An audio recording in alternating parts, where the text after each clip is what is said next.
All right, team. So we need to figure out how to transport certain foods for catering events. So it gets pretty crazy. Now, imagine you have a large event for 200 people and they're ordering fried chicken and fried catfish, oxtails, shrimp, stuff like that.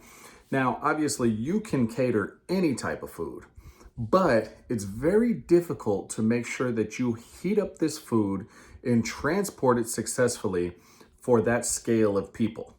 Now, I know a lot of people will say, well, I've catered events and transported some fried foods perfectly, chicken parmesan and all that, and it worked out great.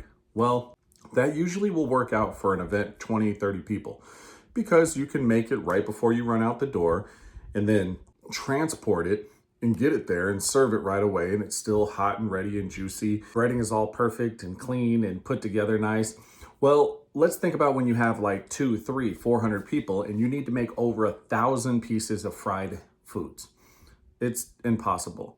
The long story short answer is you don't do it. And I know you're thinking, well, that's my specialty. Then you need to change your specialty. And I hate to say it because it's just not realistic.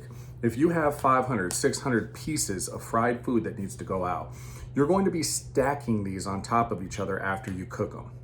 So there's a method that you can stack fried foods, put pan lids over it, poke holes in it, and then you let some steam out. And then when you get it there, you can maybe reheat it in a convection oven, warm it back up to some extent.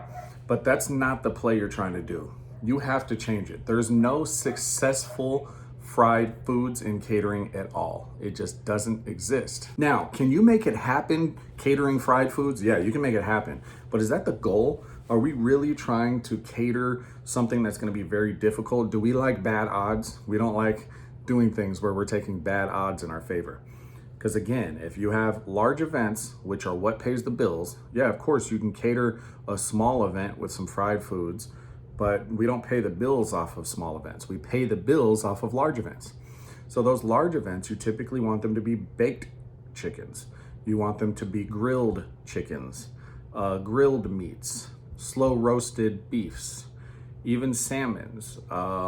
You can even pull off shrimps and pastas and rices and mashed potatoes and green beans. And these are typical wedding foods and typical foods that most people order for events.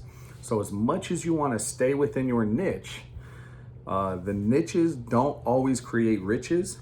If one, the market is not looking for fried foods at large scale, and two, if you can easily make more popular options that people want much easier, transport it much easier, get more orders for it because it's by far more popular, and have the ability to execute it seamlessly so they love the food and they'll order from you again. Now, if you bring a whole bunch of empanadas and they're dried out because you fried them earlier and you couldn't keep them warm and then you had to reheat them, then they're just gonna think your empanadas aren't that great here. Maybe they're great at your restaurant, but they're not as great when you cater them. Catering is already kind of considered a little less quality. You ever notice people be like, wedding food is not that great? Well, the food was great when it left the kitchen, but it has to transport and sit in hot boxes for hours before you actually get it. So that's why the quality of the food diminishes. So we just want to make smart choices in the types and the styles of food that we make so that we can successfully keep these people happy so that they'll call us again and again and again. If they want to do fried foods, they're usually going to make it themselves. Like, you don't want the cheap clients who are ordering weird foods that aren't typical for large scale catering events. I mean, look at all of the biggest caterers in your city. You can literally go to Google and find the top 10 or 15 caterers in your city. And if you're not on there, we should get you there soon. And look at their menus. I can guarantee that the ones with 200 and 300 reviews on their website are not fried foods.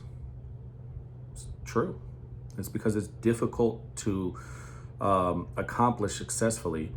And even when you do, it's not the right crowd and you can't scale it. Unless you can fry foods on site, don't do it. Literally, take it off your menu. I know it's your specialty. Change your specialty. offer a whole bunch of different foods. There's so many different foods out there that you can offer that are not in that genre.